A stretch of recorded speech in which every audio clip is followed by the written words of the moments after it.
Mon nom, c'est Geneviève Etier. Je suis directrice générale du Grenier populaire des Basses-Laurentides.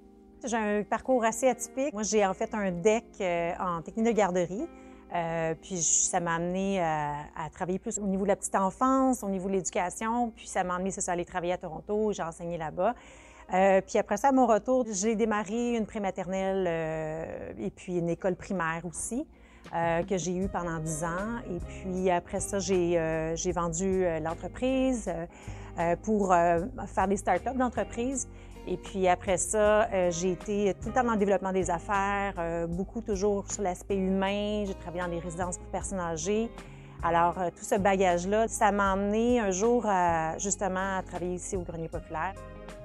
En fait, une ressourcerie, c'est de donner une deuxième vie aux biens. Dans le fond, ici, on retrouve toutes des choses qu'on retrouve à la maison, que ce soit au niveau du vêtement, meubles, électroménager, tout ce qui est dans une cuisine et tout ça. Puis, dans le fond, c'est du réemploi pour donner une deuxième vie, mais on a aussi toute une gamme de partenariats aussi au niveau avec les municipalités. On a aussi partenariat avec GoRecyc, ARP, tout ce qui est réutilisation des appareils électroménagers, électroniques. On va tout faire pour leur redonner une deuxième vie, puis sinon, on va s'assurer qu'ils soient recyclés de façon à ce que ce soit éco-responsable. Le don, il se promène vraiment, puis tout ça, bien, c'est qu'il passe dans les mains de plusieurs personnes. Fait que ça a un coût d'opération, tout ça. Puis c'est pour ça qu'on espère que les gouvernements vont nous aider davantage de ce côté-là, parce que tout ça est mis en œuvre. Oui, c'est un médium pour pouvoir aider des gens dans la réinsertion sociale, mais oui, c'est un pouvoir incroyable de contrer l'empobrissement, puis c'est pas négligeable. Le cycle du don part, dans le fond, que les gens viennent porter les matières en fait, on a un tempo à l'arrière qui fait l'accueil aux donateurs. Donc, on a quand même 2 personnes à temps plein qui s'occupent de faire la réception des dons. Ensuite, le don, il va être pré-trié pour s'assurer qu'il est en bon état, de pouvoir le revendre. Il est nettoyé, il y a un étiquetage qui est fait, il monte en haut, s'en va au tri. Il y a toute, justement, l'équipe de tri et des employés en formation qui vont nettoyer parce qu'on a vraiment un volume important de dons. Puis à ce moment-là, après ça, on les met dans des bacs qui vont redescendre au magasin.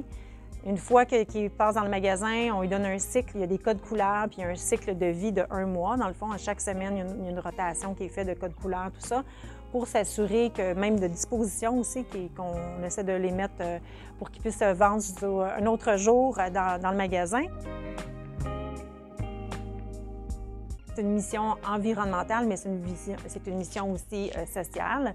Alors, on a vraiment 2 missions qui sont aussi importantes l'une que l'autre. On n'est pas un magasin, on est vraiment une mission sociale. Le Grenier populaire, dans le fond, accueille des gens avec des parcours un petit peu plus difficiles. Et puis, ça fait en sorte que, dans le fond, c'est ça. Je les aide avec l'équipe incroyable que j'ai ici d'intervenants à se remettre en selle et à retrouver, dans le fond, une autonomie vers le marché du travail. Au niveau justement du réemploi des matières, du recyclage des matières, de toute l'insertion sociale.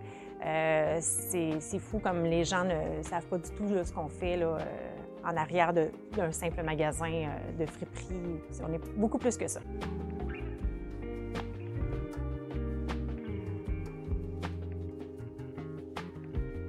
Le Grenier populaire existe maintenant depuis 33 ans, puis ça a été très évolutif. Au départ, c'était plus un contour d'entraide typique qu'on voit dans différentes villes. Cette évolution-là nous emmène, dans le fond, vers justement des différents parcours qui étaient plus généraux, je dirais, avant.